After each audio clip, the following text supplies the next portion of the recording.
تخيل بطل مستر أولمبيا الأول في التاريخ يفوز مرتين، يبني ذراع 50 سنتيمتراً وبعدين يقول خلاص أنا خارج، وهو لسه 28 سنة بس.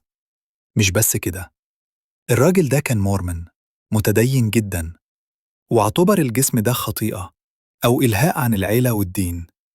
الأغرب، البيتشر كيرل بنش اللي بنستخدمه كلنا دلوقتي سموه بريتشر عشان شكله زي المنبر في الكنيسة، ولاري كان بيصلي وهو بيعمل كيرز عليه عشان يبني بايسبس زي الجبل. يقولوا إن التمرين ده اخترعوه عشان ذراعه هو بالذات، وكان بيعمله آلاف المرات.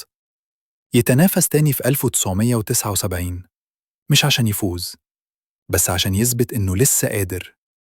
اعتزل تاني في 1980 ومات في 2014 بعد معاناة مع الزهايمر، بس ذراعه لسه أسطورة إلى اليوم.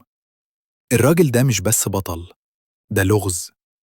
اعتزل عشان الدين ولا عشان خاف من الاسترويدات اللي جاية؟